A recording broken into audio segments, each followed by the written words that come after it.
guys, and welcome to the Moms and Murder Podcast, a true crime podcast featuring myself, Mandy, and my dear friend, Melissa. Hi, Melissa. Hi, Mandy. How are you? I am doing all right. How are you? I think that's a good word. I'm doing all right as well. Yeah. Not like Matthew McConaughey, all right. Yeah. Just one all right. just the one. Yeah. Just the one. Yeah. That's really the only way I can describe it. It's not absolutely terrible, but I mean, it could always be worse, and it could certainly be better as well. But yeah, it's another week and we are back with a new episode. So that's exciting. That is. I'm very excited. Yeah. So just one quick little announcement. If you were looking forward to seeing us at CrimeCon in Orlando in May, that has unfortunately been postponed. So they do have a new date they announced this past week, and they are moving it to October 30th through November 1st. And it's still going to be here in Orlando at the same place that it was before. But you can check out CrimeCon's website and social media to get more information on that. Or if you've already bought tickets, they probably have already emailed you. We just wanted to kind of make sure everybody knew that had gotten postponed. So maybe if you couldn't make it in May, but now you can make it because it's at a different times, you can probably look into that.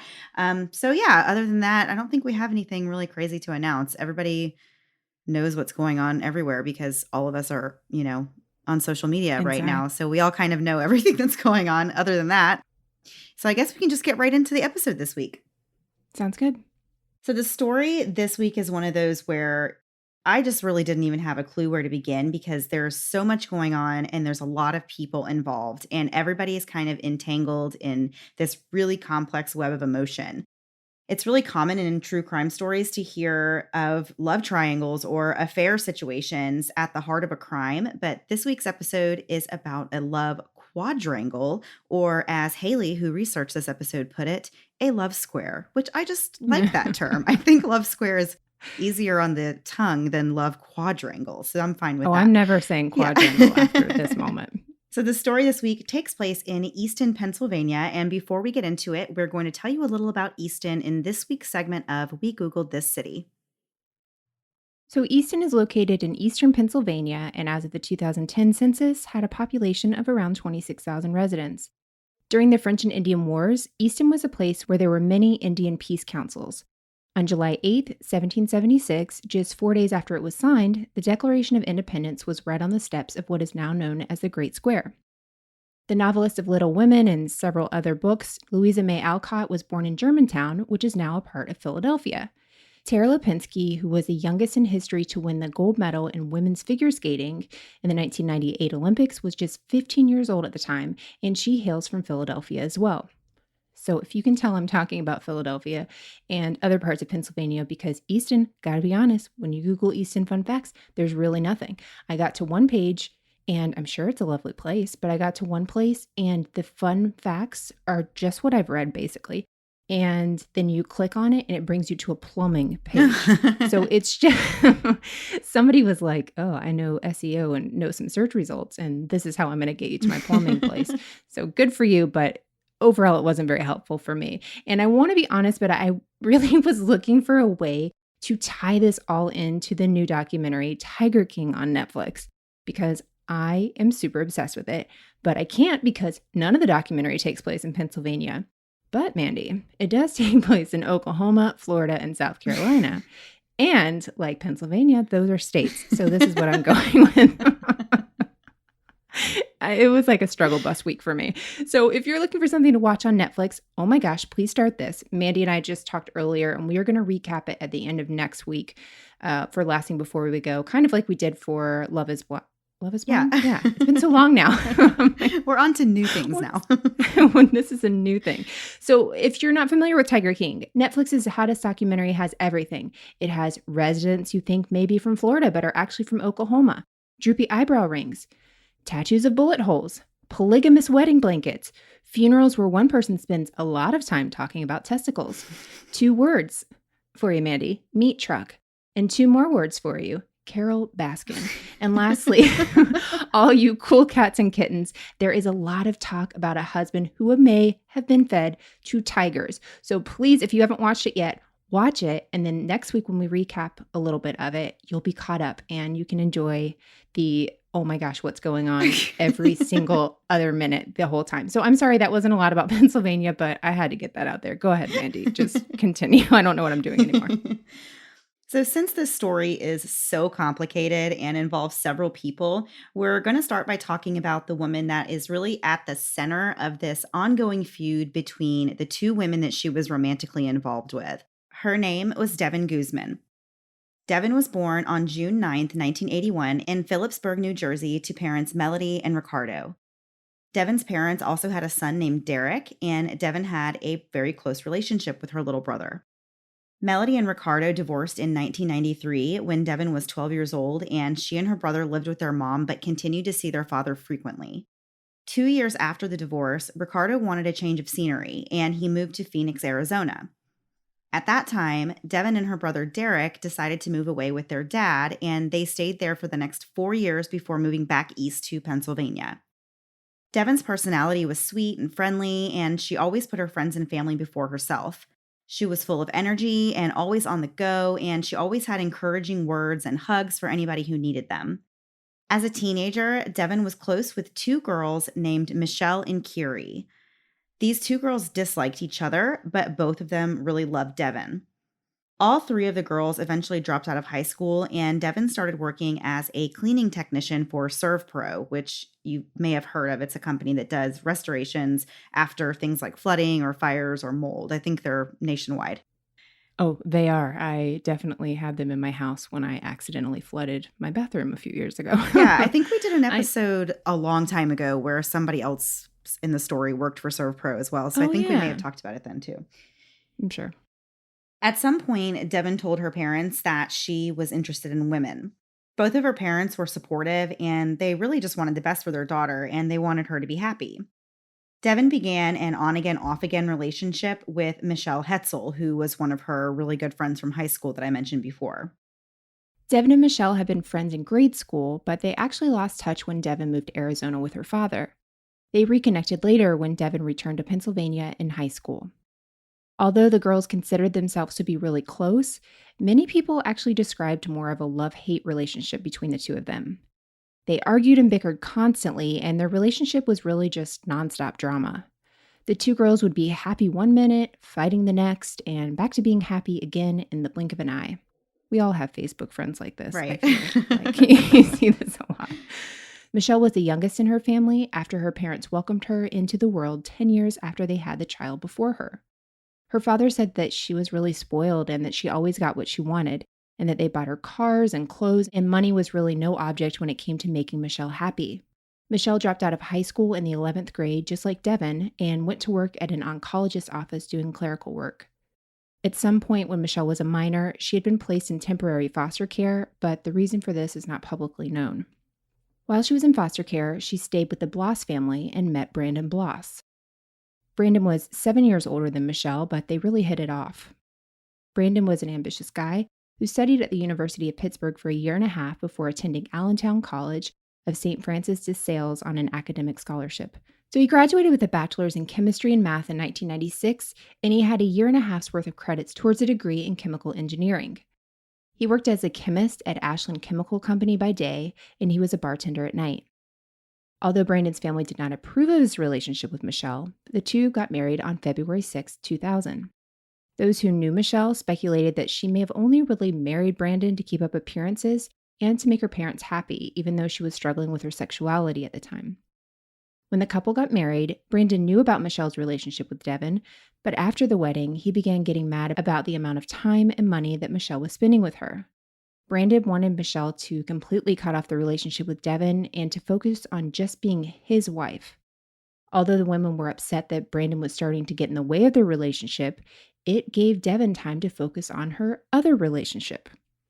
As we mentioned in the beginning, Michelle wasn't the only woman that Devon was romantically involved with. She also had another girlfriend named Curie.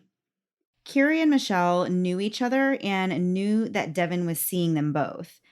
They were actually friends at one point, but when Devon came back from Arizona and developed a personal relationship with each of them separately, it kind of drove a wedge between their own friendship. Yeah, I could see how that would happen. Yeah. So at the time of this story, the two women, Curie and Michelle, really did not particularly like each other, so everyone just kind of stayed out of each other's way. Curie was 19 years old, and her relationship with Devon was already pretty serious. They had gotten engaged and had plans to get married in the summer of 2000. But their relationship wasn't exactly sunshine and rainbows all the time either. Just like Devon and Michelle had frequent bouts of bickering and fighting, so did Devon and Curie. Their relationship was sometimes hostile and included plenty of verbal arguments and even physical confrontations at times. It was just really a normal part of their relationship to get mad and then to shove and slap each other and then make up and just continue on as normal. Devon and Curie moved in together in October of 1999, unbeknownst to Curie's husband. Dun dun dun. Yeah, so if you thought things couldn't be any more confusing, we're going to throw another person in the mix because Curie was also married to a man that had gone off to boot camp, and therefore he was not physically in the picture while all of the events of this story were going on. So, a quick recap of everybody involved. We have Devon, who, as I said, is really at the center of everything, and she's romantically involved with Michelle and Curie, who are both married to different men. So, all of these people have, relationships that are kind of intertwined, and then they have relationships that are separate, and all of it is very complex and very complicated. Devon and her fiance Curie lived in the Mineral Springs Hotel in Forks Township. They paid a monthly lease instead of a nightly rate there. The hotel had 11 apartments, 6 boarding rooms, and a bar and grill. Here's a little fun fact about the Mineral Springs Hotel. It was actually destroyed in October of 2013. A woman named Fallon Craig got into an argument with her boyfriend, Charles Unanx Jr., while in a room. So Fallon started throwing things at Charles, and he decided to leave. Fallon then lit a cigarette into a couch, then lit a blanket on fire.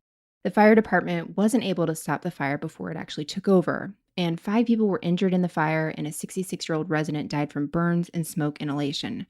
Fallon later pled guilty to involuntary manslaughter and arson. At some point, while Devon and Curie were living here and living together, Devon started seeing Michelle again in secret. She had to sneak around to meet up with Michelle so Curie wouldn't find out. They actually had this really elaborate method of meeting up where Michelle would go to Devon's father's house and ask him to call Devon to come over.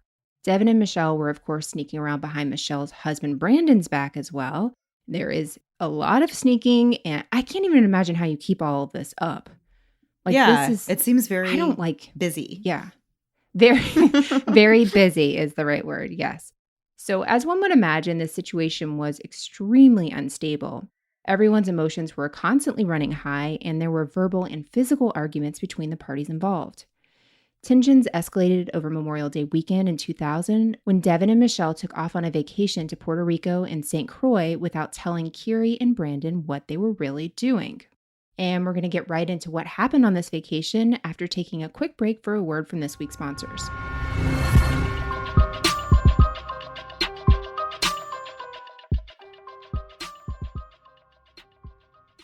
These days, I'm doing a lot of online shopping. Like, a lot.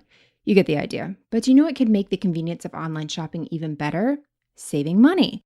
And you can do that now with Honey. Honey is the free online shopping tool that actually helps you save money online. Gone are the days of opening up new browser windows to search for codes and then copying and pasting them only to find out the coupon is expired or is for something completely different than what you're ordering. Honey automatically finds the best promo codes and applies them to your cart. So online shopping is not only fun, but it's easy too. So just imagine you're shopping one of your favorite sites like Target or Etsy, and when you go to checkout, there's a little box that drops down and you just need to click Apply Coupons. Then just wait a few seconds for what I assume is the Honey Fairy to scan for every promo code on the internet. That's it. I used Honey a few nights ago to order some school supplies and actually got a 10% off coupon I didn't even know existed. And I was, of course, thrilled because it covered the shipping on the supplies, which we all know is the worst part of online shopping. We love Honey, and we know you will too. And we're not alone. Honey has over 100,000 plus 5-star reviews on the Google Chrome store. Not using Honey is literally passing up free money. It's free to use and installs in just a few seconds. Plus, it's backed by PayPal, so you know it's good. Get Honey for free at joinhoney.com/moms. That's joinhoney.com/moms. This past week, a lot of us have found ourselves in our homes a whole lot more. And with that comes a lot of Netflix and extra snacks. But it's really important for our body and our minds to keep moving. And that's what OpenFit strives to help you do, all from the comfort of your own home. If you're looking for big results or just want to increase your energy, put a pep in your step, or overall just feel better inside, OpenFit is the fitness streaming service you've been looking for. I'm super obsessed with the 10-minute classes hosted by Devon Wiggins. It's fast paced, but it's only 10 minutes, so I feel like I can really push myself hard for that amount of time. Every Monday, OpenFit has a 3-week live challenge, which gives you a different live workout every day for 3 weeks, and I'm super excited to join in on the next one. With the live challenge, I can actually connect with a trainer or classmates while using OpenFit's live chat tool. OpenFit has changed the way I work out, and texting our code MOMS to 505050, you can join me on a fitness journey personalized just for you. Right now, during the OpenFit 14-day challenge, our listeners get a special extended 14-day free trial membership to OpenFit when you text MOMS to 505050. You will get full access to OpenFit, all the workouts and nutrition information, totally free. Again, just text MOMS to 505050. Standard message and data rates may apply. And now, back to the episode. Before the break, Devon Guzman had just taken off on a trip with one of her girlfriends, Michelle Hetzel. Devon's fiancée, Kiri, and Michelle's husband, Brandon, were not aware that the two women had gone on this romantic getaway to Puerto Rico and St. Croix, but that's exactly what they did. Michelle funded the entire trip with credit cards, and while they were there, Michelle actually purchased a total of 3 different rings. 2 of them were identical, and they were for herself and for Devon as matching rings, and then she also bought another diamond ring just for Devon. In their minds, this was a major event for them. They planned to leave Kiri and Brandon when they returned to the States so that they could just be with each other. They even called Devon's father while they were in Puerto Rico and asked if they could live with him when they got back, and he said yes. At some point during the trip, Devon called Kiri and told her that she was on this vacation with Michelle. And Kiri was really upset by this, and she immediately called Brandon to let him know what was going on. He was also blindsided, and he had no idea that Michelle was even with Devon. He thought that she was in San Francisco. Brandon was so upset that Michelle had lied to him that he contacted a divorce attorney. When Devon and Michelle returned from the trip, Devon told Kiri that she wanted to end their relationship because she had married Michelle and they were going to be together. From there, a very heated altercation took place between Devon and Kiri that ended in Devon having her hand sliced open with a knife that Kiri was holding during this fight. So just a reminder, these kinds of violent fights and outbursts were really pretty commonplace for Devon and her girlfriend. So this is just like a typical, we're having an argument, one of us happens to be holding a knife and somebody got cut with it kind of situation. So Kiri claimed that she was going to use the knife to stab herself during this argument, but then Devon tried to stop her and her hand got cut in the process, and Devon went to the emergency room for this. So it's all documented, but who knows if that's really, exactly how it went down. So despite this violent argument, Devon did not move out of the place that she shared with Kiri, like she told Michelle that she was going to do. Days later, on June 14th, 2000, the complexity of this love square came to a boiling point. That evening, Devon and Michelle were at Devon's father's house where they commonly met to hang out in secret. Devon's dad, his girlfriend, and his sister were all at the house, and everyone was drinking alcohol and having a good time. As per usual, Devon and Michelle began arguing at some point in the night. The fight seemed to stem from anger on Michelle's part over the fact that Devon still hadn't moved out of Kiri's place. The argument got really heated, and Michelle and Devon both left in their own cars. Devon drove to her apartment where she lived with Kiri and told her about the fight that she had just had with Michelle. She said that she and Michelle had broken up and that she gave her the rings back and that it was over. But then Devon and Kiri started arguing about Michelle, and things got pretty ugly and violent. Devon allegedly hit Kiri over the back of the head with a vodka bottle, and then the two women started slapping each other. The patrons that were at the bar underneath their apartment could even hear the scuffle going on above them. In the middle of this fight between Devon and Kiri, Devon was receiving page after page from Michelle's home phone number, because pagers were still a thing in 2000, although I think they were on their way out. Maybe. Were we still paging people? I don't know. Well, I feel like Yeah, I guess 2000. 2000 seems late for pagers, but I guess I just don't know how time works because that was So definitely 20 years ago. I started working for a doctor in 2004, 2005, and he used to use a pager at the hospital. But even then, it was kind of like, even for a doctor, it was kind of late. So I feel like this was at the end of paging. After this, it would have just been text messaging. But this, I think 2000 might have been where it all kind of ended. We all broke up with our pagers then. So Devon eventually managed to break away for a moment and called Michelle's house. Brandon answered the phone and spoke with her while Michelle screamed in the background. When Devon hung up the phone, she told Kiri that Michelle was sick and that she needed her and that she was going to go over there. Kiri insisted on going along with Devon to Michelle and Brandon's house. So Kiri is bringing her girlfriend to her other girlfriend and her husband's house. Right. Clear as mud. It's it's a lot going on in this story. So when they arrived, Kiri sat in the car while Devon went up to the door.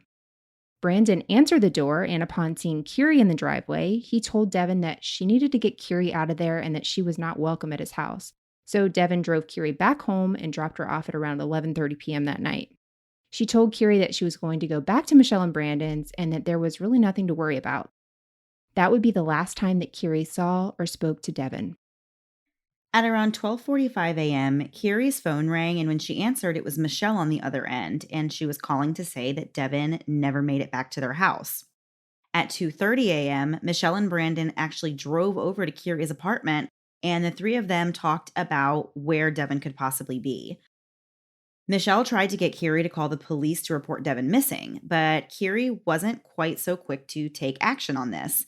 She said that Devon had left before and she always came home, and she didn't feel like there was any kind of emergency or reason to raise the alarm. This, of course, had been a particularly stressful and hostile night, starting with the fight that Devon and Michelle had. And then Devon went home and had a fight with Kiri. And then there was all this back and forth taking place, going over to people's houses and taking people back home. There was a lot that went on that night. So it didn't seem that unusual to Kiri that Devon would have maybe just gone somewhere to clear her head. Michelle wasn't really happy with Kiri's decision not to call the police, so she decided to call the Forks Township Police herself and report Devon missing. Officers responded and took a report from Michelle, and then Michelle and Kiri contacted Devon's family and friends to let them know that she was missing and that they were looking for her. Over the next several hours, Michelle called police numerous times looking for updates, but by 6:30 that morning, she was exhausted and she went home to rest while Brandon went off to work for the day. Later that morning, Michelle returned to Kiri's apartment with food and suggested that they take a drive around Easton and just look for Devon's car. Michelle suggested they check around Canal Park because that's somewhere that she and Devon would go together, so maybe Devon, would have gone there. Sure enough, they pulled into the parking lot of what used to be the Canal Museum and spotted Devon's car parked there. Upon seeing Devon's car, Michelle blurted out, quote, "I could kill her." She pretty much insinuated that this was just typical behavior for Devon and that she had just been out drinking and passed out in her car somewhere. Michelle said, "This is the last time she's going to do this to me." Michelle and Kiri approached Devon's car, and Michelle urged Kiri to look inside. At first, Kiri said that she didn't see Devon in the car, but Michelle told her to look again. That's when Kiri saw Devon lying across the back seat, covered up by a green jacket. Kiri thought maybe Devon was asleep, but when she noticed that her eyebrows and lips were purple, she knew something was wrong and started screaming for Michelle to call for help. An employee nearby heard the crying and screaming and told the women not to touch Devon's body, and the employee then called the police. Coroner Zachary Lysick arrived on the scene at 1:13 p.m. and observed Devon's condition. He believed that she had been dead for up to 12 hours before he arrived. He also observed a laceration to Devon's neck, but there wasn't nearly enough blood inside the car considering the injuries that she had. So this injury that she had would mean that there would be blood splatter and just blood everywhere, and there was actually very little blood that was found in the car. The coroner also noted that the back of Devon's pants had dirt and grass stains on them, but there was no dirt on the back of her shirt. There were other strange pieces of evidence found in the car with Devon's body that investigators were quickly able to determine were staged as a means of throwing them off this investigation. They found a syringe in the car with an unidentified clear liquid inside, but it was not believed that the syringe had anything to do with Devon's death. There was also a kitchen knife that was found in Devon's hand that was also determined to have nothing to do with how she died. Investigators believe that based on the evidence from the crime scene, Devon had been murdered at another location and then placed in her car after she was already dead, and whoever had killed her tried to make it look like a suicide instead of a murder. Of course, it was a very amateur attempt, and police knew right away that this was fishy. Devon's body was sent to Dr. Sarah Funk for an autopsy. Her body had several bruises and scratches, which indicated that she tried to fight off her attacker. The cut to Devon's throat was so deep that it nearly went all the way to her spine. It severed Devon's tongue and cut her right carotid artery and right jugular vein. Her cause of death was determined to be from the neck wound and asphyxiation. A funeral for Devon was held on June 21st, 2000 at Ashton Funeral Home in Easton. Later on in the day after Devon's body had been discovered, police interviewed Kiri, Michelle, and Brandon. Kiri told investigators her version, including that she and Devon had a fight the night she was killed, but she insisted that she was not responsible for Devon's murder. She told police about the events of the night and how Devon had left, supposedly to go back to Michelle and Brandon's house. When the police questioned Michelle, her story was slightly different. She said that she had been hanging out with Devon at her father's house and they drank alcohol, which made her start feeling sick. She said they left at around 9 p.m. And when Michelle got home, Brandon called Devon to say that Michelle wasn't feeling well and asked her to come over. She also told the police that Devon showed up at her house with Kiri in the car and that Brandon asked Kiri to leave. When the police asked Michelle how she knew Devon and Kiri, she told them that she had been in a relationship with Devon, but it was 2 years ago, and that they only hung out together, never anything beyond that. She said that she had been friends with Kiri for years until Devon came back from Arizona and drove this rift between them. When Brandon gave his interview to the police, he said that his wife Michelle had come home at around 10 p.m. on June 14th and that she was drunk, but she refused to explain where she had been or why she was drunk. Brandon knew that Devon liked to party with Michelle, so he called her and asked her to come over to figure out exactly what was going on. When she showed up with Kiri, he asked her to take Kiri home and to come back. According to Brandon, this was the last time he and Michelle saw Devon alive. He said that she never did come back and that he went to bed at 11 p.m. He was woken up by Michelle at 2 a.m. when she asked if he would drive her to Kiri's to check on Devon. He claimed that he drove Michelle over to Kiri's, but that he stayed in the car and actually fell asleep while Michelle went inside. He was once again woken up by Michelle around 3:30 in the morning when she and Kiri had reported Devon missing.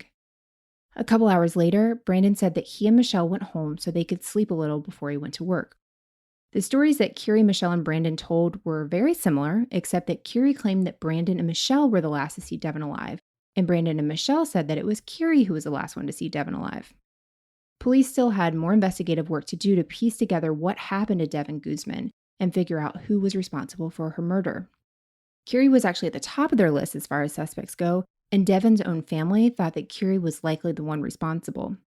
Everyone knew about the hostile relationship the two women had with each other and about their physically violent arguments. It didn't help that Kiri had already admitted that she and Devon had a pretty serious fight the night she was murdered. Kiri definitely had the motive and the ability to end Devon's life that night, but as we sometimes see in true crime cases, things weren't quite as they appeared in this case. One thing that didn't fit with the theory that Kiri had been the one to murder Devon was that Kiri didn't have a car on her own, and she would have no way of moving Devon's body to the parking lot where it was found. She wouldn't have had time to do that, walk home, and then be there in time for Michelle's phone call at around 12:45 when she called to say that Devon never made it. This detail left Brandon and Michelle as the prime suspects.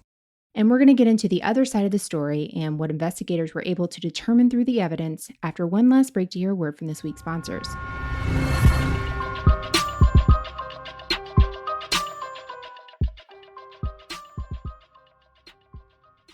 Finding the perfect bra is kind of like finding the pot of gold at the end of a rainbow.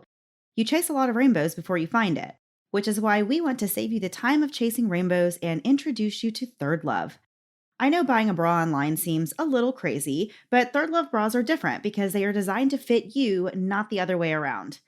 Third Love actually has a Fit Finder quiz where you answer a few questions, including some about the bra you already own and wear, to find your perfect fit in just 60 seconds. I took the quiz, which was super quick and easy, and found out that the bra I was wearing was about half a cup too big. Yes, that's right. Third Love has half cup sizes. I mean, shoes have half sizes, so why wouldn't bras? But if you're worried about buying the wrong size even after you take this quiz, don't sweat it. Third Love has the perfect fit promise.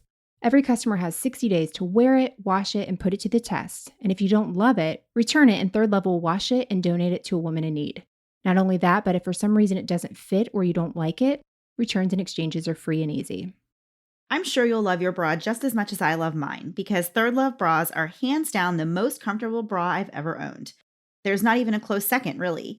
It's comfortable, cute, and has straps that won't slip and tagless labels so there's no itching in that one spot on your back that you can't even reach. Third Love knows there's a perfect bra for everyone. So right now they are offering our listeners 15% off your first order. Go to thirdlove.com/murder now to find your perfect fitting bra and get 15% off your first purchase. That's thirdlove.com/murder for 15% off today. We shop for groceries, shoes, and even bras online, so why not add all natural home, beauty, and personal care products to the growing list of things that can be delivered right to your door? Grove Collaborative is here to save the day and do just that for you. Plus, Grove takes the guesswork out of going green. I prefer to use less chemically smelling stuff around my family, but honestly, I don't know what to choose, which is why I'm glad that every Grove.co product is guaranteed to be good not only for you, but for your family, your home, and for the planet. So you can save time reading confusing labels where you need a PhD in PhDs to even understand. And with Grove, you don't have to shop at multiple stores or search all over the internet to find all the natural goods that you need for you and your family. It's all conveniently located on the easy-to-use Grove.co website. You can join over 2 million households who have trusted Grove Collaborative to make their homes both happier and healthier. Households just like ours. I recently ordered several things, including the Mrs. Meyer's multi-surface cleaner. Not only does it clean great, it actually smells wonderful and not like a bottle of bleach just exploded everywhere. There's also Grove Collaborative Clear the Air toilet spray that I got on my last order, and it does exactly what it claims to do. And your nose will thank you for putting this one in your bathroom. Plus, I love that with Grove, shipping is fast and free on your first order. For a limited time, when our listeners go to grove.co/mm, you will get a free 5-piece cleaning set from Mrs. Meyer's and Grove in crisp scents like mint or rose, a $30 value. Go to grove.co/mm to get this exclusive spring cleaning offer. grove.co/mm. Now back to the episode. Back at the crime scene, Devon's body and car were thoroughly searched for evidence. Devon's fiancée, Curie, had been the number one suspect in her murder, but the evidence police found suggested that someone else had murdered the young woman. Investigators collected hair from Devon's car that was found to belong to both Brandon and Michelle. Some of Michelle's hair was actually found on Devon's jacket. They also found animal hairs, and because Michelle and Brandon had several pets, it was assumed that the animal hairs came from their house. They also found Devon's pager under the waistband of her pants. The hair evidence that police retrieved from Devon's car prompted police to dig deeper into Michelle and Brandon. They pulled the phone records from their house and learned that there were numerous repeated calls made to Devon's pager on the night of the murder. But suspiciously, all of those incoming calls were erased from Devon's pager. On June 15th, Michelle's car and the house she shared with Brandon were also searched. In a stroke of luck for the police, they already had her vehicle in possession because when Michelle pulled up to the crime scene the day before, she actually pulled her car so close to Devon's car that the police impounded it as part of the crime scene. So they didn't need any additional warrants or anything to search through the car because they already had it. Oh, wow. Yeah. Police found 2 pairs of rubber gloves, Brandon's t-shirt and jeans, which both had blood on them that was later determined to be Devon's blood, Brandon's sweatshirt, socks, and sneakers, and these items all had traces of blood evidence, but not enough to actually test and match to anybody. Inside Michelle and Brandon's house, they found a washing machine full of soapy water and one single pair of Michelle's jeans soaking in it. The water was tested for traces of blood, and a presumptive test came back positive, but a lab test couldn't be conducted because the sample was really just too weak and watered down. Inside the pocket of the jeans that were in the washing machine was a syringe cap. And this, of course, was a very important clue for police because of the syringe with the mystery liquid that was found with Devon's body. It was confirmed that the cap found in Michelle's jeans was a match to the syringe found in Devon's car. Police continued to search the home and found more suspicious items. In the trash outside, police discovered multiple used bandages with what appeared to be a bite mark pattern on them. It would be several weeks before that particular evidence was further investigated. In the meantime, Michelle and Brandon were continuing to live life as usual. In the weeks following Devon's murder, Michelle claimed to be pregnant with Brandon's twins, but that actually turned out to be false. On July 1st, Michelle and Brandon went on a vacation to Cancun. But the investigation continued, and police eventually interviewed more than 50 people on the search for Devon's killer, and they learned some interesting facts. An employee that worked nearby where Devon's car was parked told the police that he had seen a silver car parked at the former Canal Museum at around 3 a.m., but he didn't think twice about it because it was common for fishermen to park there overnight. This information told the police that Devon was killed between 11:30 p.m. and 3 o'clock in the morning. A neighbor of Michelle and Brandon told investigators that the couple argued often and that he did recall there being a fight on the night of June 14th, and he personally witnessed the couple outside of their home yelling at around midnight. He actually saw Devon leave Michelle and Brandon's house to take Kiri home. Several friends and family members of Michelle and Brandon were interviewed and gave incriminating testimony to the police. A friend of the couple named George Vine said that Michelle once offered him sex or money to get rid of Devon, and this was 2 to 3 months prior to her actually being murdered. Oh, wow. Another friend told police that Michelle mentioned wanting Devon dead in February of that year. So once again, this is several months before she was actually killed. Finally, police found out through a woman who had dated one of Brandon's sisters named Kara Judd that Michelle allegedly admitted to actually killing Devon. She said that Michelle came over to her house after they had returned from this trip in Cancun, and Michelle seemed like something was bothering her. And she eventually opened up and told Kara that she missed Devon and she was angry with Devon for bringing Kiri over to her house that night. And Michelle explained to Kara that when Devon returned to their house after dropping Kiri off, Devon and Michelle, started fighting. And then Brandon tried to break it up and Devon bit his arm. Michelle alleged that she then grabbed a knife, and the next thing she knew, there was blood everywhere. She said that she and Brandon moved Devon's body to her car, and then Michelle soaked her jeans in the washer while Brandon hosed down the garage. So those are all very specific things that the police have really already, for someone to be saying that this is what this person said, and police actually have found evidence that really backs up exactly what this woman has said. Right. So once police had obtained all of this hearsay and circumstantial evidence, they wanted to find something more solid that would actually tie Michelle and Brandon to the murder. It had been several weeks since police found those old bandages in the trash that appeared to have a bite mark pattern on them. But police asked a forensic odontologist, Dr. Azen, to look at them and determine whether they showed a human bite mark or not. The doctor concluded that the marks were consistent with a human bite, and police were then able to obtain a warrant to photograph Brandon. They found that he had a bite mark on his left forearm, but when police asked Dr. Azen to examine the photographs, he realized that he had already seen this wound. As it turned out, Brandon's lawyer had already asked Dr. Azen to take photos of the bite mark and make tracings from it. A second forensic odontologist, Dr. Scanlon, confirmed that the bandages had been placed over a human bite wound. From there, police took dental impressions from Brandon, Michelle, and Kiri, and they asked Devon's family if they could exhume her body and take her dental impressions as well. Her family agreed.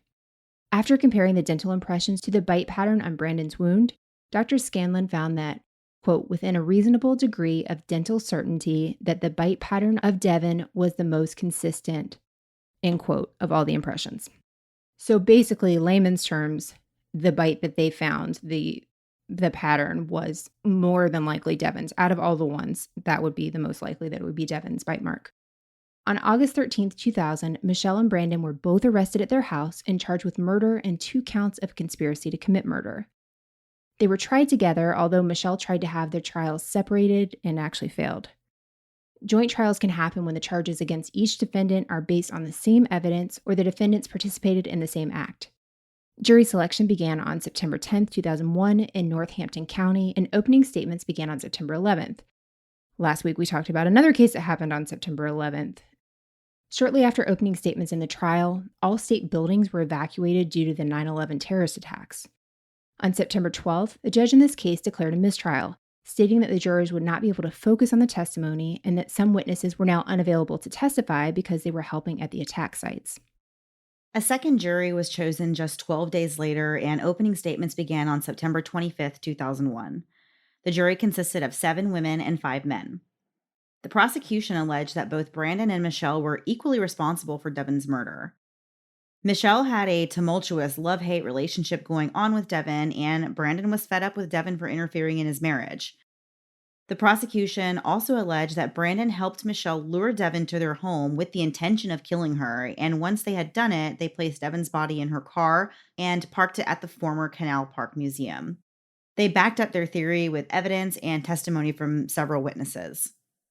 Although they were on trial together, Michelle and Brandon did have their own defense teams. Michelle's defense team asserted the theory that Brandon was solely responsible for the murder because he was fed up with Michelle's relationship with Devon. They said that Michelle loved Devon and would have never hurt her. Michelle testified on her own behalf and really threw her husband under the bus, stating that she wasn't involved in Devon's murder, but she believed Brandon was the one to do it. For Brandon's defense, his team claimed that it was Michelle who had used the knife to cut Devon's throat, but that Brandon wasn't there for the actual murder because that it took place at the time when he went inside to tend to his bite wound. So That's his actually defense, a pretty good defense. Yeah, it actually is a pretty good defense. It kind of makes I sense, agree. yeah. Yeah. So his defense alleged that he went back into the garage and saw that Michelle had killed Devon, and then he is guilty of helping her cover it up. His defense presented no evidence and he did not testify. So the jury was given options for what to do. They could impose one of 4 different verdicts on one or both of the defendants, and their choices were to, of course, acquit them. They could be convicted of first-degree murder, third-degree murder, or voluntary manslaughter. After 8 hours deliberating, the jury found both Michelle and Brandon guilty of first-degree murder. They were acquitted on the conspiracy to commit murder charges. Right after being convicted, Michelle and Brandon were both sentenced to life in prison without the possibility of parole. Both have tried to appeal their conviction more than once. They both tried to claim insufficient evidence to reach a guilty verdict, and those grounds were obviously denied. Brandon later appealed on the grounds that police shouldn't have been able to use the bite mark photos and tracings from Dr. Azen because they had been done for his attorney and there was attorney-client privilege. The judge did rule in his favor and agreed that it was an improper admission of evidence, but that it didn't change the outcome of the trial, and there was plenty of other evidence proving Brandon's guilt. Michelle tried to appeal on the grounds that there should have been separate trials, but she lost that appeal in March of 2003. In another desperate attempt, Michelle appealed again on the grounds that she was too young at the time the crime was committed to be sentenced to life. That was also denied because the law states that killers 17 years old or younger couldn't receive life. Michelle was 18 at the time, so this law did not apply to her. Michelle and Brandon have never confessed to the murder, so it's unknown exactly where Devon was killed. Michelle and Brandon are serving their time in different prisons in Pennsylvania. So this story was really interesting because there are so many people involved in it, and it's just all the relationships and the dynamics and stuff, and the fact that there could be multiple people that could have been involved, in the murder. It's amazing, the police had so much evidence, luckily, that could definitively point to one person, because in this kind of situation, I could see where somebody could go on trial and maybe not have been responsible. Curie could have very easily been arrested for this. She had the motive, she had the means, minus having the car and everything. It's easy to see why they would have seen her as a suspect early on. Oh, for sure, especially because they were, you said, living together and they were engaged with each other, and fighting. She admitted that they had a fight that was very serious that night. And there was some information in the research that I didn't put in the episode, but when they were fighting that night, the patrons at this bar that were downstairs, like I think we did put in there that, they thought it was loud, but the manager of the bar actually went and knocked on the door and was like, you guys need to quiet down or I'm going to call the police. And they, that's kind of how that just panned out. But that's the level of fighting and violence that they would go to, that like people that are in a loud bar downstairs can still hear what's going on. Yeah. And that would just be a terrible thing to have a fight like that with someone who ends up being found dead the next day, because you're going to be like top, suspect in the police's eyes. Kiri seemed like she was really cooperative, though, in this investigation, Yeah. kind of let them do their thing, and they were able to figure it out, and kind of put things together. But yeah, oh my gosh, that would be really terrible for her for a lot of reasons. Yeah. And Curie even saying, or Michelle wanting Curie to call so badly to, call the police and say she's missing and then go look here. And then, oh, look in the car. Is her body there? Wait, look again. Maybe her body's there. They kind of pointed their fingers at themselves too. There was some stuff where it was like, you were pushing it a little bit hard here. But if you were concerned, I can see where that would happen. And it would stink to have a coincidence be like, oh yeah, she's always here. And then you go there and she's there. But man, this was a one where I would say it would really relied on a lot of actual physical evidence to even be able to charge them, because it really could be multiple people in this story. Yeah, definitely a fascinating story with a lot of fascinating dynamics going on. Okay, Melissa, we're going to turn the page and go to last thing before we go. It is not quite the first week of the month because we are still in March, and I'm pretty sure this episode is coming out at a date that is still in March, It correct? is, Yes, the the 31st. 31st. Okay.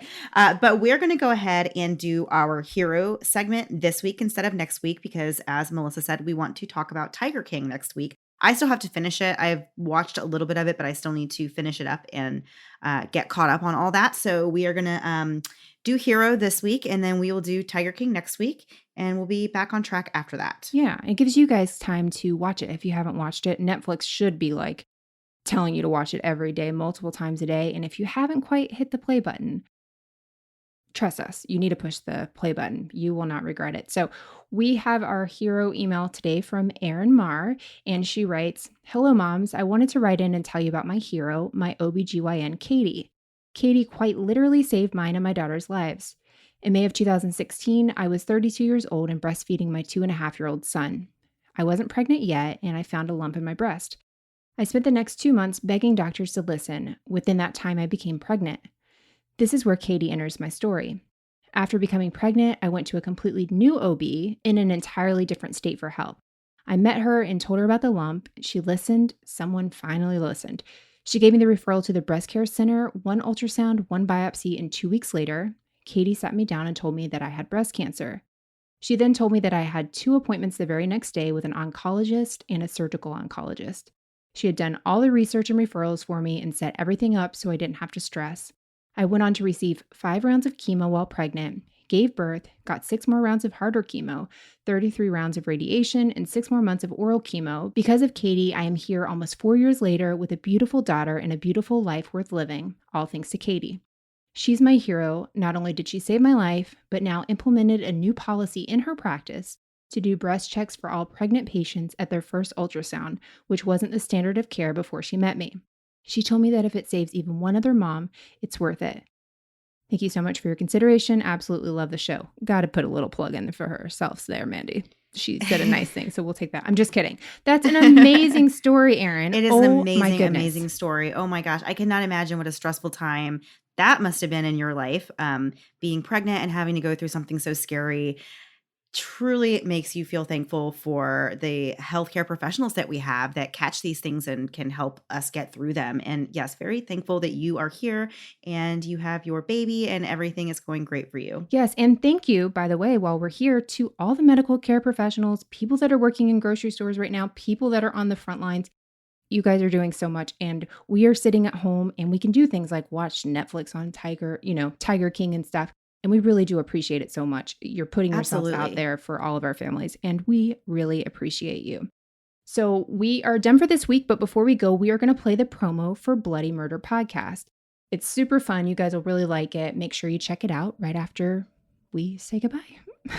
All right, guys. I think that's it for this week. We will see you next week. Same time, same place, new story. Have a great week. Bye. Is listening to true crime podcasts all the time getting you down, but you just can't stop? Try listening to Bloody Murder. We're an Australian comedy true crime podcast focusing on some of the lesser known murder cases from Australia and around the globe. We use black comedy as a means to tell horrifying true crime stories. But our humour is respectful and never at the expense of victims or their loved ones. Our episodes cover everything from Australian gangland figures like Chopper Read, To black widows and women who kill. disputes between neighbours that turn to murder, Identity theft killings. bushrangers. And serial killers you won't have heard covered elsewhere. We get straight into the case with no banter or chit-chat beforehand. That's because the podcast is about true crime, not what we had for lunch. Our fresh, well-researched episodes are released every Monday. Bloody Murder has been nominated for 4 Australian Podcast Awards. We've been going for over 3 years now. So we have loads of episodes for you to binge. You can listen to Bloody Murder on Spotify and any of your favourite podcatchers. Thanks so much for listening to the Moms and Murder podcast. Make sure to check back with us next week for a new episode. You can also find us at momsandmurder.com, where you can connect with us via social media. Please make sure you subscribe and give us 5 stars, because giving us 4 stars would be a crime. Thanks so much.